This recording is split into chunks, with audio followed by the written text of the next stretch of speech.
몇 번째 제물 드렸어요? 어디 계셔? 몇 번째? 182번째래요. 그럼 뭐 생각나는 거 없습니까? 182번째가 무슨 생각나는 게 있습니까? 뭐 별걸 다 물어보시네. 그건 세상을 의미 없이 사는 사람들 얘기예요. 1년에 꼭 반이 365의 반은 182.5잖아요. 그 중에 바로 지금이 꼭 반이야. 요 시간이 182.5니까 오늘이 꼭 지금이 1년에 반 되는 시간이라고요. 1년의 반을 하나님께서 은혜 가운데에 지켜주셨습니다 라고 하는 것을 감사하는 절기가 바로 이 맥추감사절을 현대적으로 우리가 해석하는 하나의 해석이기도 한 겁니다. 1년의 반을 살게 하셨어요.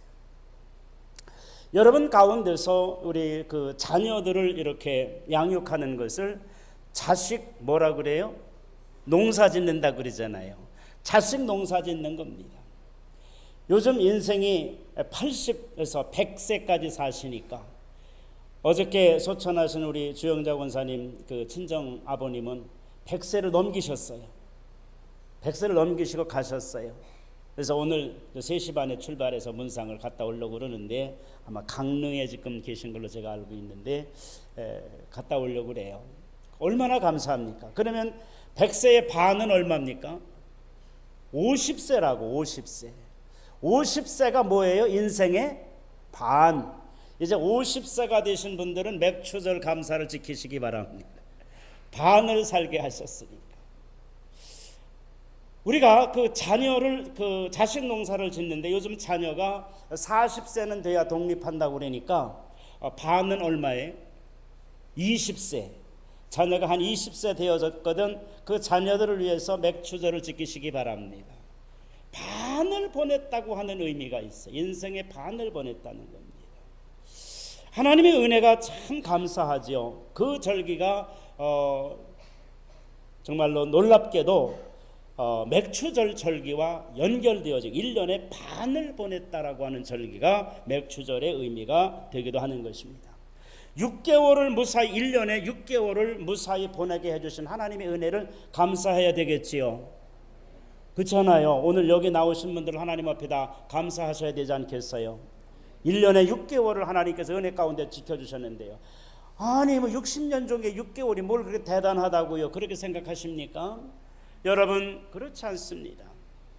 우리의 일생은요, 어저께 제가 주례하면서도 그런 얘기를 했습니다마는 우리의 계획은 일생을 살 것처럼 영혼을 살 것처럼 계획을 하지만은 우리의 하루의 삶은 오늘이 마지막인 것처럼 살아야 된다라고 새신랑 새신부에게 제가 얘기를 했는데요. 여러분 그런 자세를 가지고 우리가 살아가야 될 필요가 있는 것입니다. 언제든지 오늘 우리의 삶이 마지막이 될 수도 있습니다. 바로 그것을 우리 하나님 앞에 감사로 드리는 거예요. 6개월이나 무사히 살게 하셨다고 그러니 얼마나 감사합니까? 60년을 무사히 살게 하셨으니 얼마나 감사합니까? 이제 저는 60년도 옛날 이야기가 돼서 70년을 무사히 살게 되어졌으니 얼마나 감사합니까? 너무너무 감사하잖아요. 그래 앞으로의 남은 세월은 저는 덤이라 그렇게 생각하면서 이제 살 생각이에요. 이만큼 살게 하셨으면 하나님의 은혜 감사. 그럼 남은 세월은 하나님 앞에 주신 은혜 감사하면서 어떻게 하나님을 더 영화롭게 할 것인가 하면서 살아가는 것이 우리의 삶의 최선의 삶이 되어지는 거 아니겠어요? 이처럼 맥추 감사주일은 7월 첫째 주에 하나님 앞에 드리는 의미에는 1년의 반을 보냈습니다 라고 하는 의미가 여기에 담겨져 있다는 겁니다. 그 다음에 세 번째 절기가 바로 수장절인데, 수장절은 추수감사절이에요. 추수감사절은 천국에 들어가는 기쁨입니다. 이제 천국 창고에 들어가는 알곡을 거두는 거거든요. 천국에 들어가는 기쁨을 나누는 것이 추수감사절이라면은, 맥추감사절은 구원받은 은혜를 감사하는 절기가 바로 맥추감사절 절기예요. 하나님께서 우리를 구원해 주셔서 우리 하나님 앞에서 우리를 사랑으로 이끌어 주셔서 애굽에서 하나님께서 광야로 이끌어 주신 것처럼 우리가 하나님을 알지 못하던 세상에 속한 나의 삶을 하나님의 백성으로 인도해 주신 은혜를 감사하는 그러한 절기가 바로 맥추감사절 절기라 그런 말입니다. 이스라엘 백성들은 이처럼 광야의 그런 삶을 살면서 이제 가나안 땅에 들어와서 하나님 앞에 3대 절기를 지켰는데, 그러면 맥추절의 의미는 무엇을 말할 수 있느냐? 3가지를 먼저 말할 수 있는데, 첫째는 맥추절은 과거를 회상하는 절기라는 것입니다.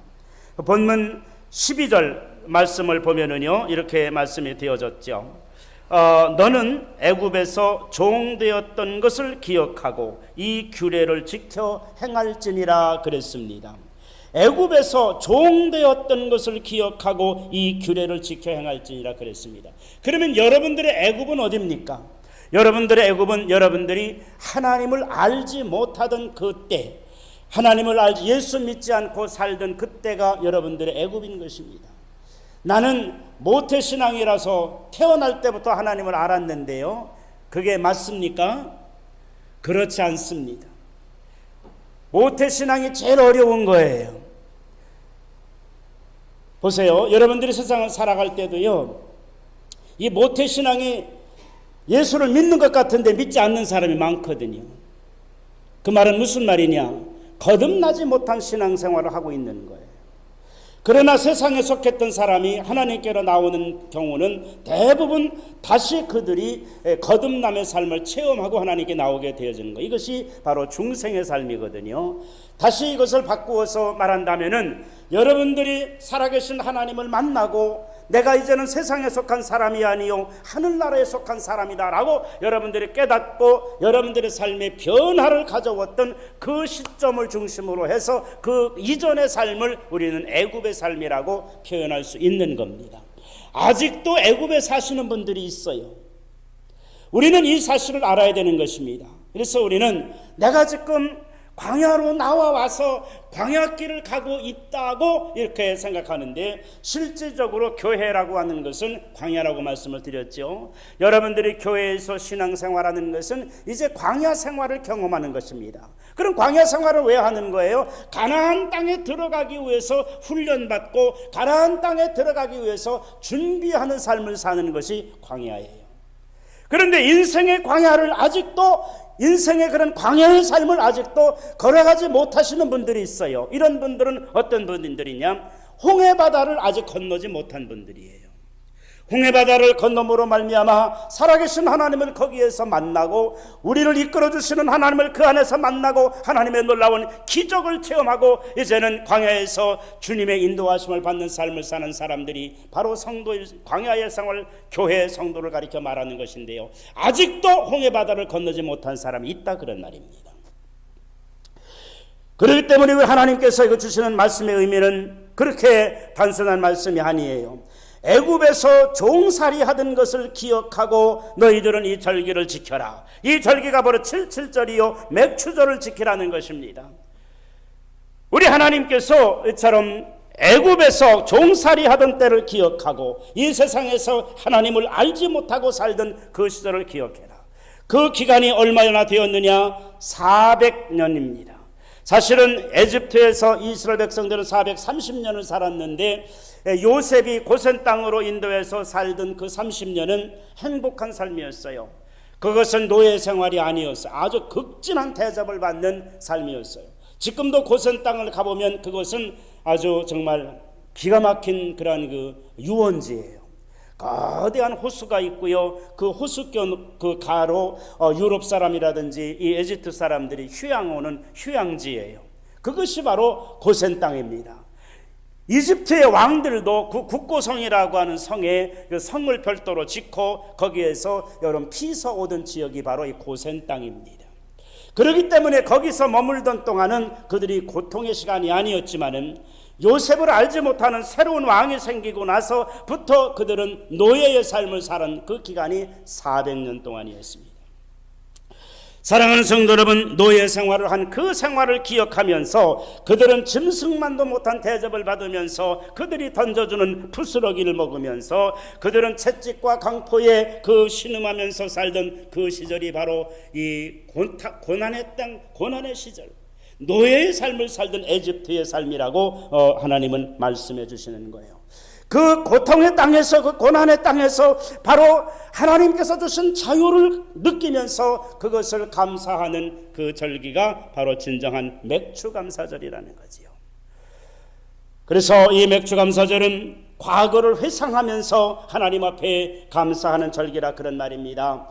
다시 이것을 오늘 우리의 현실에 바꿔 비추어 말씀드린다면 여러분들이 하나님을 알지 못하면서 살던 그 시절 얼마나 많은 죄를 지었고 얼마나 못된 짓을 했고 그런 것을 기억해 보면서 하나님을 안 후에 나의 삶이 이렇게 달라졌습니다. 하나님을 만난 후에 내가 소망이 생겼습니다. 하나님을 만난 후에 내가 두려움이 없어졌습니다. 하나님을 만난 후에 나는 새로운 인생의 길을 걷게 되어졌습니다 라고 고백하게 되어지는 사람, 이런 사람들이 과거를 생각하면서 과거에 하나님을 알지 못할 때에 내가 그렇게 못된 짓을 했습니다. 그렇게 잘못된 삶을 살았습니다. 그때는 소망도 없었습니다. 이렇게 깨달으면서 감사를 드리는 것이 바로 맥추감사의 진정한 의미라고 하는 것입니다.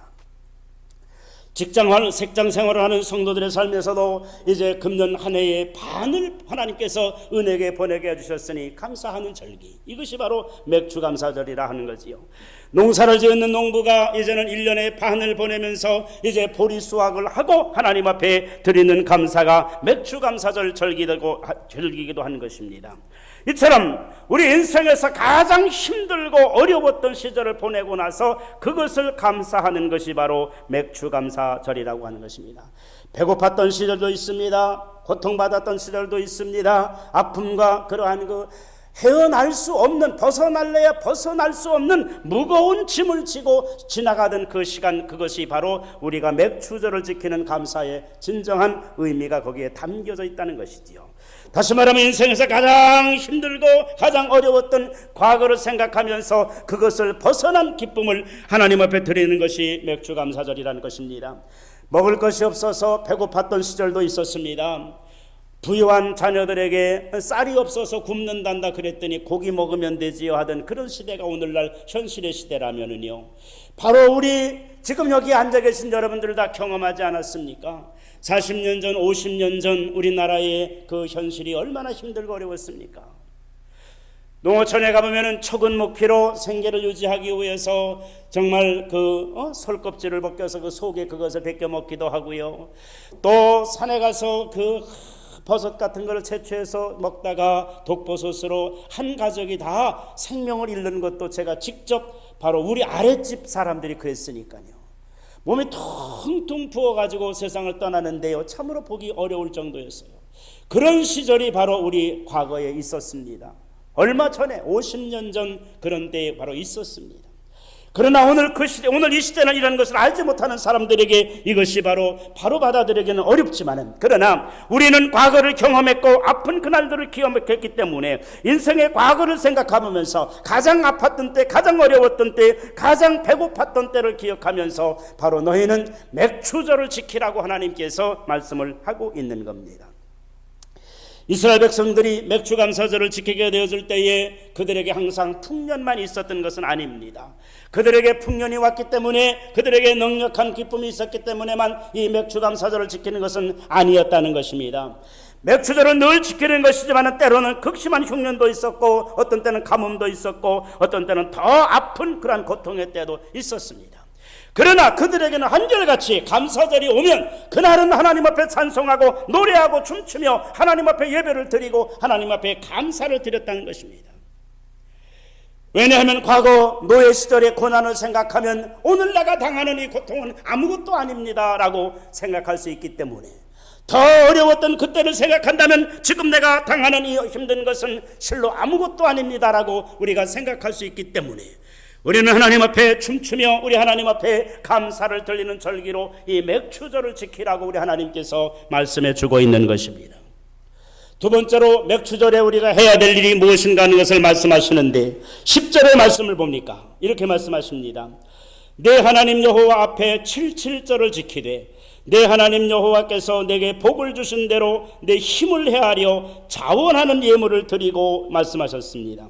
하나님께서 너에게 복을 주신 대로 내 힘을 헤아려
단위 동전이 얼마짜리입니까? 1원입니다. 1원. 근데 대부분 사람들 10원이라고 그러더라고요. 1원짜리가 있다고 은행에 가보면은 아주 구리로 바짝바짝하게 새로 나온 게 있다. 근데 그거 가지고 오시는 분들은 거의 없어. 다시 거기다 밀어놓고 그러고 나오는 거지. 그거 갖다가 뭐 하냐고 호주머니에 넣고 다니면 호주머니만 찢어지는 거지. 그게 최소 단위의 동전이 1원짜리 2개를 넣었다는 거예요. 그런데 우리 주님께서 그분을 칭찬하셨어요. 그분은 가진 것이 없었어요. 드릴 수 없었어요. 그런데 자기가 가지고 있는 그 1원도 다른 사람에게는 돈같이 여겨지지도 않는 거지만은 그 여인에게는 그것이 소중한 것이었어요. 자기 생활비 전부라고 그랬어요. 그것을 하나님 앞에 드렸을 때에 우리 하나님께서 그를 칭찬해 주신 겁니다. 이 여인은 가장 많은 것을 드렸다. 우리 하나님이 많고 적음을 보는 것이 아닙니다. 우리 하나님은 자원하는 예물을 드리기를 원하시고 힘을 헤아려서 우리 하나님 앞에 예물을 드리는 그러한 절기로 맥추절을 지키라고 말씀을 하는 거예요. 여러분, 감사라고 하는 것은 마음에 담겨져 있는 것입니다. 물질이 있는 곳에 마음이 있는 거예요. 마음이 없는 곳에 물질을 투자하는 사람은 없습니다. 그래서 여러분들은 하나님 앞에서도 마찬가지예요. 여러분들의 물질이 하나님 앞에 드려질 때에 내가 바로 이 하나님 앞에 진정한 그 하나님을 사랑하고 하나님의 교회를 사랑하고 천국을 소망하는 사람이다라고 하는 증거를 이 예물 가운데서 보여주고 있기도 하는 것입니다. 세 번째로 주는 말씀은 이 맥추절이라고 하는 것은 11절의 말씀을 보면은 이렇게 말씀이 되어지고 있는 것입니다. 다 같이 한번 읽어봅시다. 시작.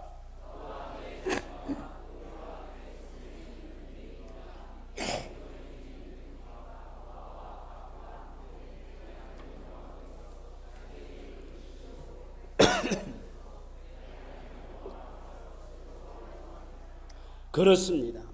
맥추절에 함께 기뻐해야 될 사람들이 누구냐라고 말씀하고 있는 것입니다. 첫째는 이렇게 말씀하십니다. 너와 그렇게 말씀하셨어요. 맥추절에 기뻐해야 될 첫 번째 대상은 바로 누구예요? 나입니다. 여러분입니다. 너와 그러셨어요. 여러분들은 이 맥추절을 진정한 하나님 앞에 감사로 드릴 수 있는 개체가 되어지는 여러분들이 되어지시기를 주님의 이름으로 축원합니다. 그리고 누구와 함께 하라고 말씀하셨는가 하면은 내 자녀와 그렇게 말씀하셨어요. 응당 하나님께 영광을 돌리고 기쁨을 함께 나눌 사람은 누구냐 하면은 무엇보다도 가족이라 그렇게 말씀하셨어요. 가족과 함께 기뻐해라. 내 자녀와 함께 기뻐해라. 그렇게 말씀을 하고 계신 것입니다. 그 다음에 세 번째로 누구와 함께 기뻐하라고 하셨는가 하면은 노비와 함께 그렇게 말했어요. 이 시대에는 노예 제도가 허용이 되어지던 그런 시대였기 때문에 노비와 함께 기뻐해라 그렇게 말씀하시고요. 그 다음에 노비 이외에도 여기 말씀에 보면은 객과 고아와 과부와 함께 여호와 앞에서 즐거워할지니라 라고 말씀을 하고 계신 것입니다. 객과 고아와 과부라고 하는 존재는 현재는 나그네 길을 걷고 있는 사람이고 연약한 사람이고 피곤해서 지쳐있는 사람들을 가리켜 말하는 것입니다.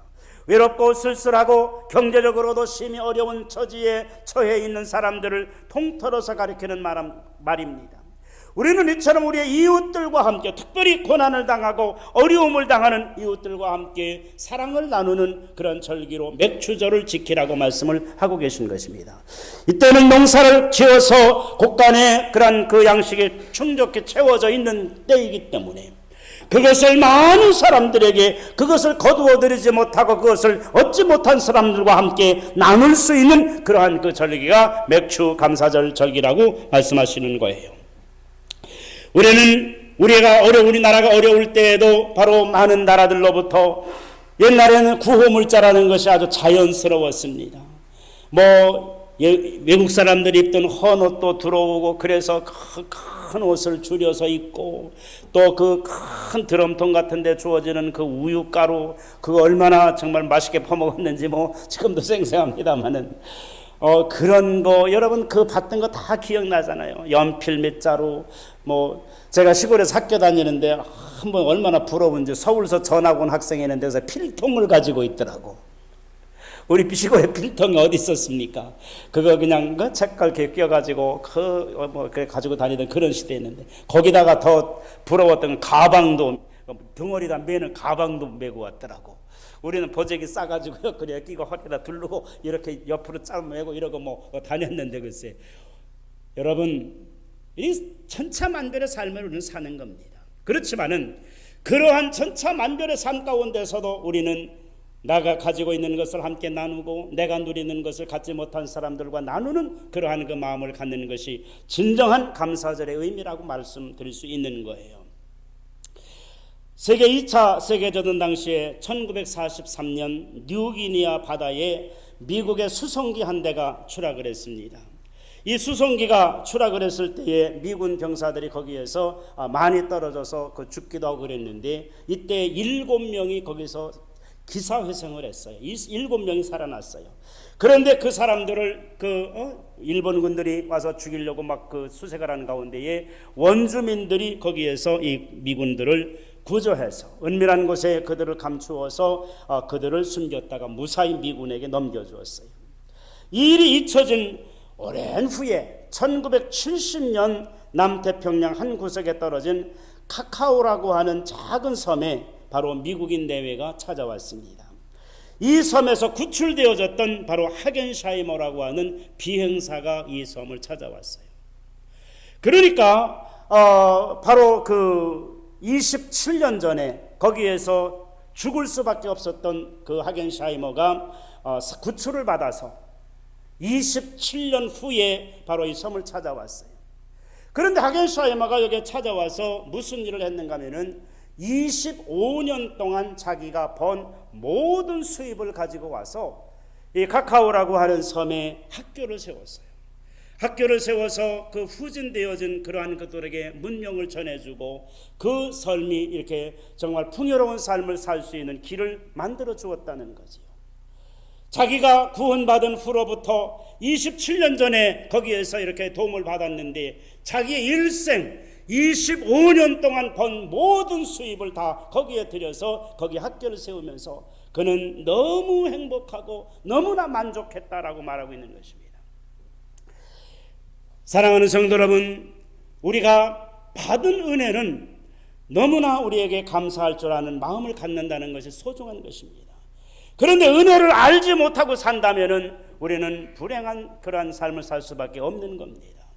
부모로부터 받은 은혜, 이웃으로부터 받은 은혜, 우리가 누구로부터 받은 은혜든지 간에 여러분들은 그 은혜를 잊지 않고 사는 것이 중요한 겁니다. 이번에 우리 한국 대통령과 미국 대통령의 만남에 여러분들도 참 우려의 마음을 갖지 않을 수 없었을 거예요. 왜 그러냐 하면 완전히 그 성격이 다른 분들이고 사상이 다르고 진보와 보수가 만났으니까, 아주 극보수의 미국 대통령과 그 진보의 우리 한국 대통령이 만났으니까 이 문제가 심각할 것이다 생각을 했어요. 그런데 이 두 진보와 보수의 만남에 아주 기가 막힌 그러한 그 다리를 놓은 게 바로 뭔 줄 아십니까? 바로 미국의 버지니아주에 있는 퀀티코 미 해병대 국립박물관에 세워져 있는 하나의 전투 기념비입니다. 그 전투 기념비가 바로 거기에 세워져 있는데, 이 전투 기념비는 미 해병 1사단이 중국군 7개 사단에 포위가 돼. 이게 말이 그렇지, 사단은 10,000명인데요 1만 명이 7만 명에게 포위가 되어졌으니까 이 전투에서 날아난다는 것은 거의 불가능한 것 아니겠어요? 그런데 하나님의 은혜 가운데 2주 만에 극적으로 철수를 해서 미국 해병 전투 역사상의 가장 큰 그러한 그 참패의 한 전투였다라고도 기억이 되어지는 것을 기념해서 만들어낸 그러한 그 장진호 전투 기념비잖아요. 거기에 우리 문 대통령이 그 제일 처음으로 먼저 거기에 가서 헌화를 하고 거기에 감사의 말을 전한 겁니다. 그것이 바로 이 미국의 대통령의 마음을 움직일 수 있었고 미국민의 마음을 움직일 수 있었던 원동력이 되어졌다면 여러분 놀랍지 않습니까? 그러면 문 대통령이 왜 거기 가서 그렇게 할 수 있었느냐 하는 원인을 찾아보면 참으로 놀랍습니다. 흥남 그 철수 작전에서 중국군이 흥남에 그러한 그 진주하는 건 시간 문제였습니다. 그런데 그 장진호 전투에서 그 중국 군대가 묶여 있었기 때문에 2주간 거기에서 묶여 있었기 때문에 우리나라는 흥남 그 철수 작전을 펼칠 수 있었어요.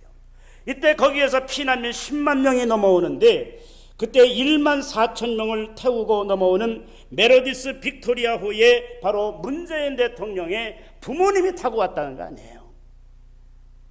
그것이 감사해서 그때에 우리 부모님이 타고 내려와서 거제도에 그 정착하지 않았더라면 오늘날 내가 여기에 있을 수 있겠습니까? 내가 오늘날 대통령이 될 수 있었겠습니까? 라고 하는 그 감동적인 그런 연설을 하지 않았어요? 그것이 바로 트럼프 미국 대통령의 마음을 움직였고 미국인의 마음을 움직였고 우리 국민들에게도 마음을 이처럼 안정하게 할 수 있는 계기가 되어진 큰 사건이었다고 봅니다. 이제 아마 귀국하셨으리라고 생각합니다마는 여러분, 우리가 세상을 살아갈 때에 마찬가지입니다. 우리는 알지 못하는 곳에 우리가 감사할 조건이 있고요, 여러분들이 알지 못하는 그곳에서 하나님은 여러분들의 인생을 이끌고 계시다고 하는 이 놀랍고 귀한 사실을 우리가 잊으면 안 되는 것입니다. 그래서 이 맥주감사절은 우리가 고난의 때에 하나님께서 우리를 어떻게 인도해 주셨고 우리가 힘들고 어려울 때에 하나님께서 우리의 삶을 어떻게 지켜주셨는가 하는 것을 감사하면서 하나님 앞에 드리는 절기가 맥주감사절기라 그런 말이지요. 여러분들은 추수감사절기를 더 크게 하나님 앞에 우리가 지키고 있습니다. 그건 물론 더 큰 감사입니다. 왜? 그것은 천국에 들어가는 알곡의 그러한 기쁨을 하나님 앞에 드리는 절기이기 때문에. 그러나 그 추수감사의 기쁨이 있기 전에 우리는 맥주감사의 기쁨을 가져야 되는 것입니다. 고난의 때를 이기게 하시고 우리가 힘들고 어려울 때 우리를 지켜 보호해 주시고 우리에게 그 놀라운 그 은혜를 깨우쳐 주신 하나님의 사랑을 기억하는 감사의 절기, 그 절기가 바로 구원의 기쁨을 나누는 절기 맥주감사절일진데, 오늘 우리는 하나님 앞에 찬송하며 우리가 행복하며 이 나라의 여러분들은 춤을 추며 노래 부르며 하나님 앞에 기뻐하는 여러분들이 되어주시기를 주님의 이름으로 축원합니다. 그것이 바로 맥주감사절 절기입니다. 기도하겠습니다.